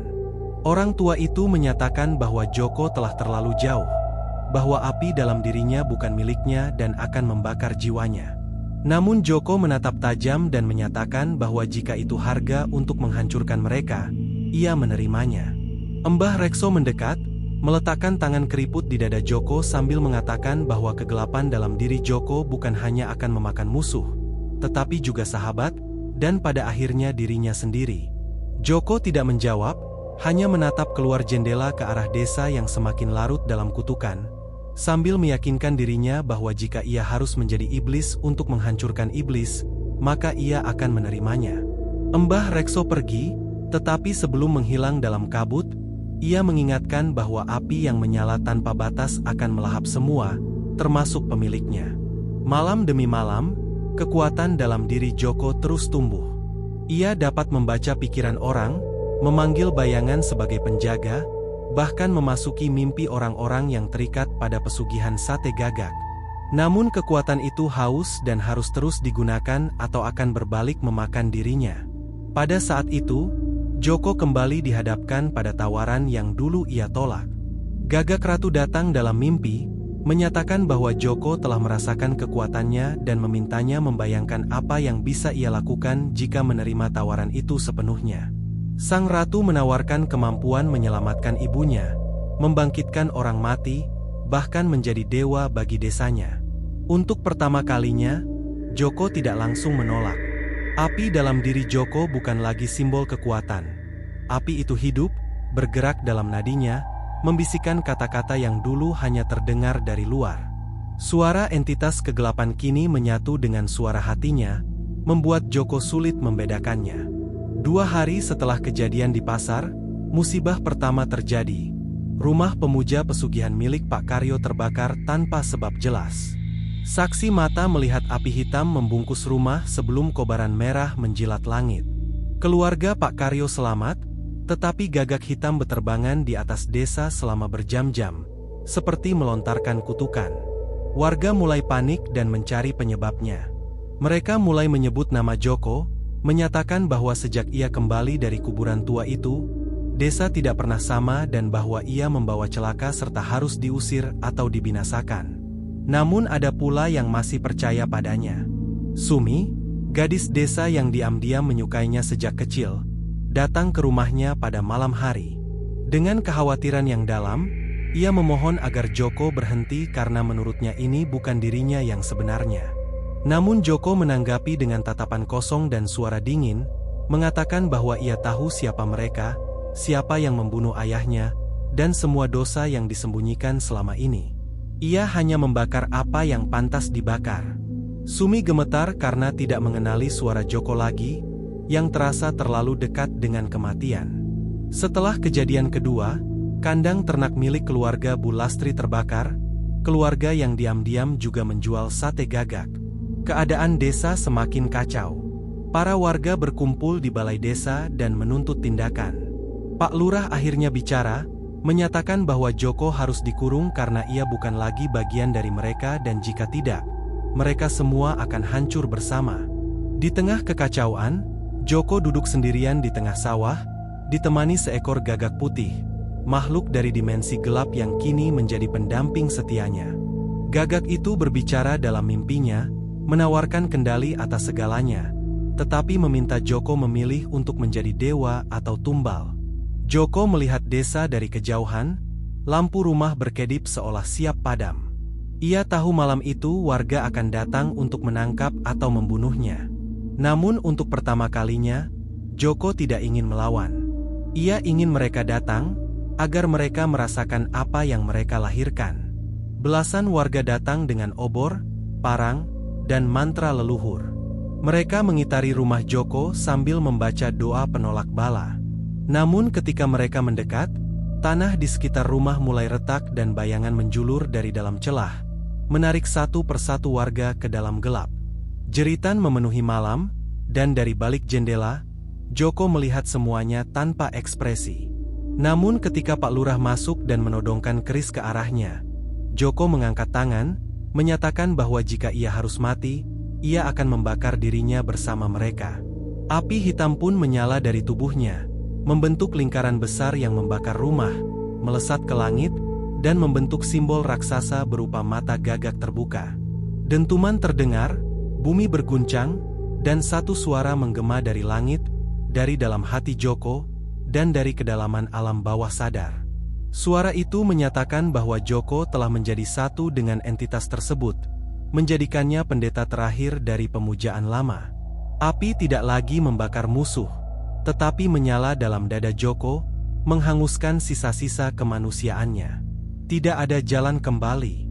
Desa kini memiliki dua pilihan: menyerah pada kekuasaan baru atau berperang melawan satu-satunya anak desa yang pernah ingin menyelamatkan mereka. Tak ada yang tahu bahwa Joko selama ini menyembunyikan keluarganya di sebuah rumah kecil di balik lereng bukit, jauh dari desa, dikelilingi pohon beringin tua dan kabut yang tak pernah pergi. Di sana, Laras, istrinya, dan Raka, putra mereka yang berumur 5 tahun, tinggal dalam kesunyian. Joko tidak ingin mereka tahu sejauh apa ia telah berubah. Ia datang hanya pada malam hari, membawa hasil buruan, memeluk mereka seakan tidak ada yang salah. Namun Laras mengetahui perubahan itu dari sorot mata suaminya. Mata yang dulunya hangat kini menyimpan badai. Suatu malam, ketika Joko hendak pergi, Laras bertanya dengan suara bergetar apakah apa yang ia lakukan di luar benar untuk kebaikan. Joko terdiam dan akhirnya berkata lirih bahwa ia melakukan semua demi keluarga, demi masa depan Raka, demi agar Laras tidak perlu menunduk lagi pada orang-orang desa. Namun Laras, sambil memeluk Raka, bertanya mengapa kini ia justru takut pada suaminya sendiri dan mengapa Raka menangis setiap kali Joko datang. Air mata Joko hampir jatuh, tetapi api dalam dirinya telah mengeringkan tangis itu. Ia hanya menoleh dengan kilatan merah di mata dan mengatakan pada Laras agar tidak takut padanya, tetapi takut pada apa yang akan terjadi jika ia mati. Laras memeluk Raka lebih erat, dan malam itu ia berdoa agar Joko tidak pulang lagi. Sementara itu, Joko kembali ke pusat desa yang kini sepi karena warga takut keluar rumah. Di tengah lapangan, ia menggambar lingkaran besar dengan darah ayam cemani, menyalakan 5 obor di 5 arah mata angin, mengenakan jubah hitam warisan Mbah Rekso, dan meletakkan jenazah Pak Lurah di hadapannya. Dari balik kabut, wujud para leluhur gagak muncul. Makhluk hitam besar bersayap, bermata kosong, dan berdiri seperti manusia. Mereka merayakan kebangkitan pendeta terakhir dan menyatakan bahwa Joko telah memilih jalan yang benar, bahwa saatnya ia mengikat sumpah untuk kekuasaan, bukan keselamatan. Joko menggenggam keris dan menyayat lengannya, membiarkan darah jatuh ke tanah dan membuat tanah bergetar. Ia mengucapkan sumpah sebagai Joko bin Marsono, menyerahkan tubuh dan nyawanya sebagai wadah kekuatan gagak demi keluarga dan balas dendam. Begitu darah terakhir jatuh, dentuman terdengar dari langit, petir menyambar lingkaran darah, api menyala, dan Joko resmi menjadi pendeta terakhir. Di balik bukit, Raka tiba-tiba terbangun dari tidur. Ia menjerit ketakutan, matanya terbelalak dan tubuhnya dibasahi keringat dingin. Laras mendekapnya dengan panik. Raka mengaku bahwa ayahnya berubah, menjadi jahat, membakar segalanya, dan bahkan membunuh burung-burung. Laras menggigil karena tahu bahwa Raka memiliki penglihatan warisan leluhur, sehingga apa yang dilihatnya pasti nyata. Ketika Joko menyiapkan ritual pembersihan terakhir, Sumi kembali dari perjalanan sunyinya membawa keris pusaka leluhur. satu-satunya benda yang bisa memisahkan manusia dari kutukan. Ia mengetahui bahwa hanya satu orang yang dapat menolong Joko, Raka. Sumi meyakini bahwa jika Raka melihat ayahnya berubah, maka hanya bocah itu yang bisa membuat Joko ingat siapa dirinya. Namun waktu hampir habis karena Joko bersiap membakar desa untuk menghapus segalanya demi membangun tempat baru atas nama kebenaran. Kini Joko bukan sekadar ancaman, tetapi dewa kecil yang lahir dari dendam. Namun jauh di balik itu, seorang anak kecil masih memanggilnya ayah, dan mungkin panggilan itu dapat menjadi keselamatan terakhirnya. Pagi hari berikutnya, kabut terasa berbeda, lebih pekat dan lebih dingin. Laras berdiri di ambang pintu rumah mungilnya, memandangi hutan yang terasa sunyi. Raka duduk di lantai memeluk lutut, menggumamkan bahwa ayahnya telah berubah. Laras merasakan air mata yang tak kunjung habis sejak semalam dan mulai menyadari bahwa suaminya tidak lagi bisa kembali. Sumi datang dengan selendang abu-abu dengan langkah pasti dan menyampaikan bahwa mereka tidak punya banyak waktu. Ketika Laras bertanya alasannya datang, Sumi menjelaskan bahwa ia mengenal Joko yang sesungguhnya dan percaya bahwa Joko masih ada di balik amarahnya. Ia menegaskan bahwa Raka adalah kunci. Laras memeluk Raka dan mengatakan bahwa anaknya masih sangat kecil. Tetapi Sumi menyentuh dahi Raka dan terkejut, lalu menyatakan bahwa darah yang mengalir dalam tubuh bocah itu bukan darah biasa. Raka membawa 2 garis leluhur, warisan Mbah Rekso dari pihak Joko dan garis pelindung desa dari nenek Laras. Sumi menyebut mereka sebagai keluarga yang tidak biasa. Ketika Laras bingung apa yang harus dilakukan, Sumi menjelaskan bahwa mereka harus membawa Raka ke tanah pusat ritual untuk memanggil kembali Joko dan menghancurkan api yang membelenggunya. Mereka melewati hutan penuh bisikan dan dahan yang seolah ingin menggagalkan perjalanan. Sesekali Raka menangis pelan, tetapi ia tetap melangkah sambil menyatakan bahwa ayahnya tidak jahat, hanya hilang, dan bahwa ia ingin menemukannya. Mereka tiba di altar lama Mbah Rekso, kini ditinggalkan dan dipenuhi rumput liar. Sumi membuka gulungan kain yang berisi keris pusaka, lalu menggambar simbol perlindungan dan menempatkan Raka di tengah lingkaran. Ia menyatakan bahwa mereka akan memanggil jiwa Joko, bukan tubuhnya, dan hanya Raka yang bisa menyentuhnya. Laras berlutut dan menggenggam tangan anaknya, bertekad memulangkan suaminya sebelum segalanya terbakar. Sumi membacakan mantra dari kitab tua. Angin berputar, tanah bergetar, dan sosok roh Joko muncul dari tengah lingkaran, dibalut api dan gugusan gagak hitam. Ia bertanya siapa yang memanggilnya dengan suara menggelegar. Wajahnya dipenuhi bara, matanya merah darah. Raka berdiri kecil di hadapan ayahnya yang tampak seperti iblis, tetapi ia tidak mundur. Ia mengungkapkan rasa takutnya, namun juga rasa sayangnya, dan meminta ayahnya pulang. Roh Joko menggigil, apinya bergoyang, dan ia mengaku tidak mampu kembali karena telah membunuh terlalu banyak dan merasa bukan siapa-siapa lagi. Namun Raka menyatakan bahwa jika ayahnya tidak bisa pulang sendiri, maka ia yang akan menjemput. Dengan keyakinan penuh, ia menusukkan keris itu ke dada roh ayahnya sendiri. Teriakan mengguncang langit. Api meledak ke segala arah. Tanah terbelah. Kabut hitam berubah putih. Gagak-gagak beterbangan panik. Dan dari tengah ledakan itu, tubuh Joko muncul, terbaring tak bergerak, tetapi utuh sebagai manusia. Laras berlari memeluk tubuh suaminya. Sumi mengangkat Raka yang pingsan karena kelelahan, darah menetes dari telinganya. Namun anak itu tersenyum seolah berkata bahwa ayahnya sudah pulang. Untuk pertama kalinya sejak awal kutukan, api tidak membakar, melainkan menyucikan. Berkat keberanian seorang anak, cinta seorang ibu, dan tekad seorang gadis desa yang tak pernah menyerah, Joko akhirnya kembali sebagai manusia. Namun pertanyaan besar belum selesai. Langit di atas altar ritual mulai memudar. Kabut perlahan terangkat, digantikan sinar mentari pagi yang sayu. Di tengah puing-puing lingkaran pemanggil roh, tubuh Joko mulai bergerak. Ia menarik napas dalam dan berat, seolah paru-parunya baru pertama kali mencium udara yang bersih dari darah dan sumpah. Laras memegangi kepalanya dengan mata berkaca-kaca, bertanya lirih apakah Joko mendengarnya. Joko membuka matanya perlahan. Matanya tak lagi merah, tetapi sembab, seolah terbakar dari dalam, dan ia menyebut nama Laras dengan suara parau. Ketika ia menoleh, ia melihat anaknya, Raka, terbaring di pelukan Sumi dengan wajah pucat namun damai. Saat itu juga, seluruh luka dalam jiwa Joko pecah seketika. Ia menangis keras, tubuhnya gemetar, dan bertanya pada dirinya sendiri apa yang telah ia lakukan. Ia merangkak menuju Raka, tetapi tangannya gemetar hebat. Ia menyentuh pipi anaknya, lalu menatap Laras dan Sumi sambil mengakui bahwa ia telah membakar rumah-rumah warga, membiarkan para tetangga saling mengkhianati, membunuh Pak Lurah, dan melakukan banyak hal lain yang membuatnya menunduk dengan suara lirih. Namun Laras menegaskan bahwa ia telah kembali, bahwa ia bukan lagi pendeta terakhir, melainkan suaminya dan ayah Raka. Joko berkata bahwa harga yang mereka bayar terlalu mahal. Darah yang ia biarkan mengalir membuat suaranya pecah saat ia menggenggam dada.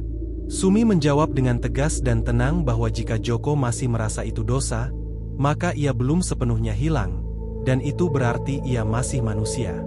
Joko menatap Sumi lama. Perempuan yang dulu hanya ia pandang sebagai teman kecil kini berdiri seperti batu karang.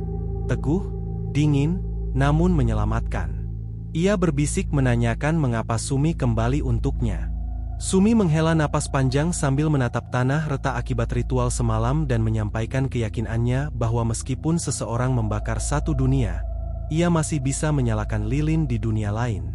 Ia tak pernah berhenti melihat Joko sebagai anak kecil yang pernah menyelamatkan anak burung jatuh ketika mereka SD dulu, dan ia percaya bahwa orang seperti Joko bisa kembali jika ia mau. Tiba-tiba, jeritan dari kejauhan menggema. Asap tipis mulai naik dari arah desa. Wajah Sumi menegang ketika ia menyadari bahwa api dari balai desa belum mati dan seseorang memulai ritual baru. Joko bangkit dalam keadaan lemas tapi tegas, berusaha menjelaskan bahwa ia sudah menutup lingkarannya. Namun Sumi memotong dengan panik, menyatakan bahwa hanya ada seseorang yang membuka jalur baru, jalur darah murni. Seketika mereka saling menatap, dan Laras berbisik bahwa darah Raka telah dibuka dalam ritual tadi. Joko menggertakkan gigi dan meninju tanah sambil memaki karena darah anaknya dipakai sebagai kunci, menyadari bahwa semuanya belum selesai. Sumi mencoba memanggil kekuatan dari keris pusaka, tetapi cahayanya mulai redup. Ia menjelaskan bahwa keris itu hanya bisa digunakan sekali dan sudah digunakan oleh Raka. Lalu ia menambahkan bahwa jika kutukan ingin dibuka ulang, hanya orang yang pernah menjadi wadahnya yang bisa menutupnya kembali. Joko menatap keris yang kini mati dan ia tahu artinya. Dengan tegas ia menyatakan bahwa ia harus kembali ke api itu. Laras menangis menolak, mengatakan bahwa Joko baru kembali dan Raka belum bangun. Joko menggenggam wajah istrinya, menempelkan dahinya ke kening Laras, tangis keduanya tak bisa ditahan. Ia memohon agar Laras menjaga Raka, sebab jika ia tidak menutupnya sekarang, anak mereka akan menjadi korban dan seluruh desa kembali dikorbankan. Ia memeluk Sumi sebentar dan memintanya, jika ia tak kembali, agar Sumi menyampaikan pada Raka bahwa Joko pernah menjadi ayah yang mencoba belajar dari neraka. Dengan langkah perlahan, Joko berjalan menuju desa yang dilalap asap. Punggungnya membungkuk, tubuhnya luka, tetapi matanya penuh tekad. Di belakangnya, Laras menatap dengan air mata yang tak henti, dan Sumi berdiri tegak sambil memegang Raka yang mulai membuka matanya perlahan. Raka memanggil ayahnya dengan suara lemas namun jelas, dan angin kembali berhembus membawa satu kata dalam bisikan dari Joko, bahwa ia akan kembali, atau hancur demi memastikan Raka tak pernah menginjak bara yang sama. Langit kembali memerah saat Joko melangkah seorang diri melewati jalan desa yang terbakar sebagian. Abu beterbangan, atap-atap rumah hangus seperti tengkorak menganga. Sunyi yang menahan napas menyelimuti tempat itu. Setiap langkahnya menyisakan jejak darah dari telapak kaki yang melepuh, namun ia tidak berhenti. Ia berbisik pada dirinya sendiri bahwa jika kutukan itu ingin satu jiwa lagi, biarlah ia saja. Di ujung jalan desa, balai desa tua telah berubah menjadi kuil liar. Api hitam membakar dari dalam, Dan di tengah kobaran itu berdiri sosok bayangan berjubah hitam dengan wajah diselimuti topeng gagak. Bayangan itu berseru dengan suara parau menggema, mempertanyakan kepulangan Joko, seakan mempertanyakan apakah Joko kembali untuk mengemis. Joko mengepalkan tinju menahan amarah dan menyatakan dengan suara pelan namun tegas bahwa ia kembali untuk memutuskan semua ini dan tidak akan membiarkan kutukan mengambil anaknya. Bayangan itu tertawa dengan suara seperti besi digerus batu, mengingatkan Joko bahwa dialah yang memanggil mereka dulu, dan bahwa mereka datang, tinggal, serta tumbuh karena darahnya. Bayangan itu meremehkan Joko yang kini datang sebagai manusia lemah dan ingin mengusir mereka.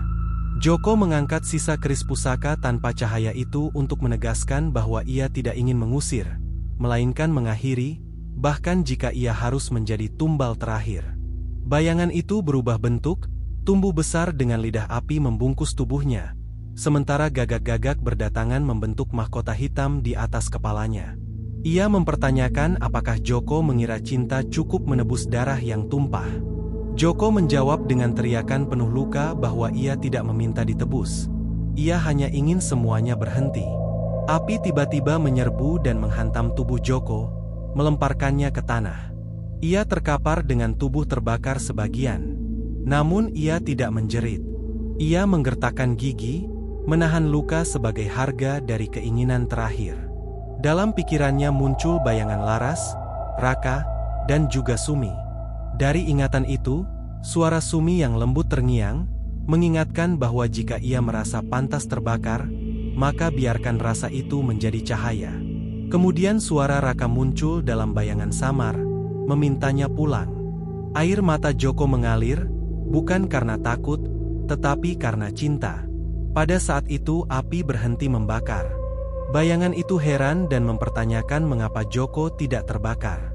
Joko bangkit dengan tubuh gemetar namun tegak, menjawab bahwa ia bukan bahan bakar bagi kutukan itu lagi. Matanya mulai menyala terang.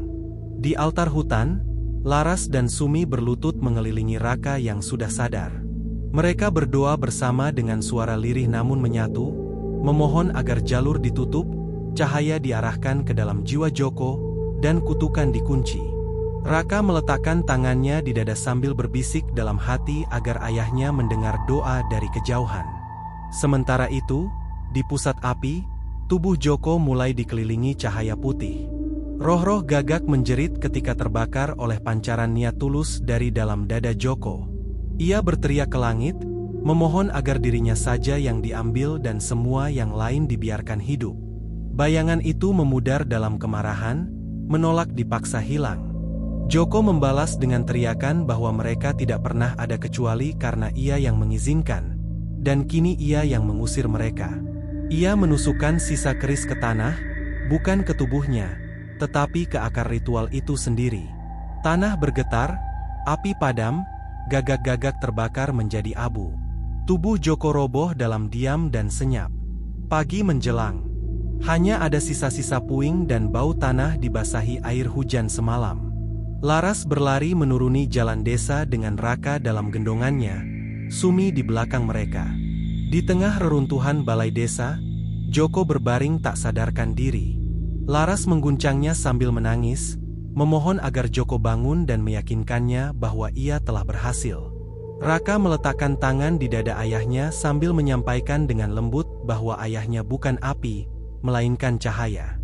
Cahaya lembut muncul dari tangan kecil Raka dan menyatu dengan dada Joko, hingga tubuh itu bergerak perlahan.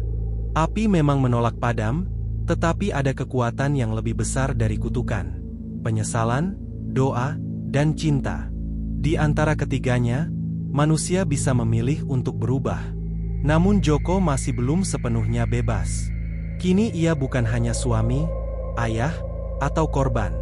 Ia telah menjadi penjaga gerbang terakhir. Joko terbangun dalam kehampaan. Tak ada langit, tak ada tanah, hanya cahaya putih dan suara gemericik air tanpa asal. Ia duduk perlahan, tubuhnya ringan, dan melihat tangannya yang tak berdarah, tak terluka, namun tembus cahaya. Ia bertanya dalam hatinya di mana ia berada dan apakah ia mati. Langkah kaki terdengar. Dari cahaya itu, datang sosok tua berjubah putih, Wajahnya tak jelas, namun suaranya sangat familiar. Sosok itu menyampaikan bahwa Joko belum mati, namun belum juga hidup. Ia berdiri di batas antara pengampunan dan penebusan. Joko bertanya dalam batin apa yang harus ia lakukan di tempat tersebut. Sosok itu menatap jauh ke depan, dan cahaya di sekitar Joko berubah, menampakkan wajah-wajah warga desa yang dahulu ia korbankan. Mereka menatapnya bukan dengan benci, tetapi dengan luka dan kesedihan. Sosok tua itu menjelaskan bahwa roh mereka masih tertahan dan tak bisa tenang karena ritual Joko telah membuka pintu yang seharusnya tak pernah dibuka. Joko menjawab dengan suara serak bahwa ia telah berkorban dan memilih membakar semuanya agar mereka bebas. Sosok itu menegaskan bahwa Joko memang membakar jembatan, tetapi pertanyaan yang lebih besar adalah siapa yang akan menjaga agar jembatan itu tidak dibangun kembali. Joko menunduk dalam hening. Ia sadar bahwa ia belum benar-benar menebus. Ia hanya menyetop, belum menjaga.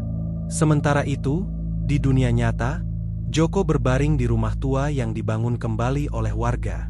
Laras merawatnya siang dan malam, sementara Raka duduk di sisi tempat tidur sambil menggenggam tangan ayahnya dan berbisik lirih agar ayahnya tidak terlalu lama tinggal di antara dua dunia karena mereka membutuhkannya di sini. Sumi duduk di sudut ruangan, matanya terpaku pada keris pusaka yang kini retak dua. Ia tahu satu pintu belum tertutup, dan ia menyadari bahwa jiwa Joko masih berkelana. Kembali di dunia antara, Joko berjalan menyusuri lembah cahaya hingga tiba di depan pohon besar hitam seperti arang.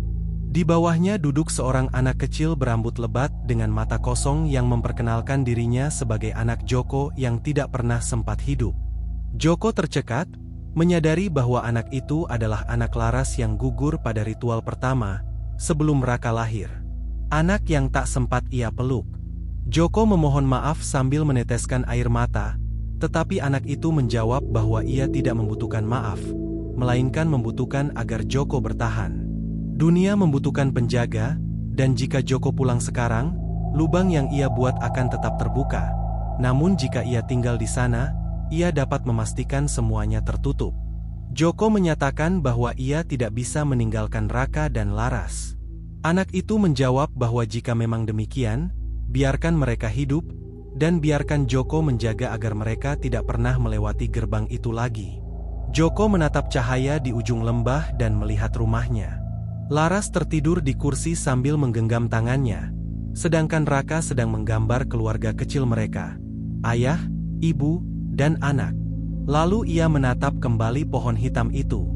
Dalam tangis pelan penuh tekad, ia menerima bahwa jika itu takdirnya, biarlah ia menjadi pintu yang tak pernah dibuka kembali. Di dunia nyata, tubuh Joko gemetar. Raka panik dan memanggil ibunya, memberitahukan bahwa tubuh ayahnya dingin. Sumi berdiri cepat, memegang keris retak itu, menutup matanya, dan membisikkan mantra terakhir agar jika Joko memilih jalan roh, ia menjadi cahaya abadi. Cahaya menyilaukan memenuhi ruangan. Tubuh Joko perlahan menghilang, berubah menjadi abu halus yang melayang ke arah langit.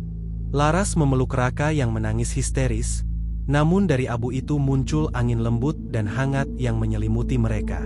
Laras membisikkan bahwa ayah Raka tidak pernah pergi. Ia menjaga mereka selalu. Joko tidak kembali sebagai manusia. Ia kembali sebagai batas, sebuah dinding tak kasat mata yang memisahkan dunia terang dan kegelapan, berdiri di antara cinta dan kutukan.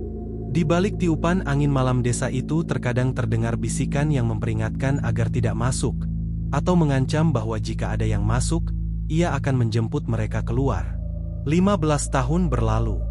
Raka yang telah dewasa menceritakan dengan tenang bahwa orang-orang berkata kutukan itu hilang. Tetapi ia tahu bahwa kutukan itu tidak hilang. Ia hanya dijaga, dan penjaganya bukan roh jahat, bukan setan, bukan dewa, melainkan ayahnya. Kabut pagi menyelimuti desa. Rumah-rumah kayu yang dulu hangus telah dibangun ulang. Ada taman kecil di tengah desa, dengan batu hitam yang ditancapkan keris patah di atasnya. Tidak ada tulisan dan tidak ada nama. Di sanalah Raka dewasa, mengenakan pakaian sederhana, duduk bersila di depan batu itu sambil menyalakan satu lilin kecil untuk ayahnya yang tak pernah kembali, tetapi juga tak pernah pergi. Dari kejauhan, Laras yang telah menua berdiri di bawah pohon besar menatap anaknya dengan mata berlinang. Sumi, yang kini dikenal sebagai penjaga pengetahuan desa, berjalan menghampirinya dan menyampaikan bahwa Raka kini sudah lebih kuat dari ayahnya. Laras tersenyum tipis dan mengatakan bahwa hati Raka tetap sama lembut, seperti ayahnya juga. Raka menulis di atas lembaran kertas daun lontar, mencatat semua yang diceritakan ibunya, semua yang ditinggalkan oleh Sumi, dan semua yang pernah ia lihat sendiri.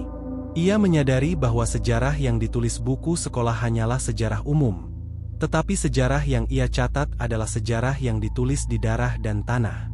Ia menuliskan bahwa ayahnya pernah menyerahkan diri pada api, tetapi hatinya tetap membeku dalam cinta. Ayahnya menutup pintu neraka yang dulu ia buka sendiri, dan karena itu desa tersebut tidur tenang. Namun ia tahu bahwa tiap malam ayahnya berdiri di batas. Malam tiba. Upacara kecil dilakukan warga desa. Tidak lagi untuk menyembah, tidak lagi untuk meminta, tetapi untuk mengenang dan berterima kasih. Masing-masing warga menyalakan satu lilin di beranda rumah mereka. Tidak ada mantra dan tidak ada darah, hanya diam dan sinar kecil. Satu lilin, satu doa, satu cahaya. Raka merenungi bahwa orang-orang mungkin berpikir satu lilin tidak cukup menaklukkan kegelapan. Tetapi jika cinta yang menyalakan, maka satu lilin cukup untuk 1000 malam. Kabut malam menggantung di batas hutan. Angin berembus pelan. Jika seseorang berdiri cukup lama di sana, ia dapat melihat bayangan seorang pria berdiri tegak di ujung jalan tanah. Ia tidak berbicara. Ia hanya menjaga. Itulah Joko. Wajahnya tenang, matanya tajam, tetapi bibirnya mengukir senyum kecil setiap kali mendengar tawa anak-anak desa dari kejauhan. Dan cerita pun selesai sampai di sini. Terima kasih untuk kalian semua yang sudah mendengarkan cerita ini sampai selesai. Jangan lupa like dan subscribe jika kalian suka. Dan sampai jumpa di cerita horor lainnya.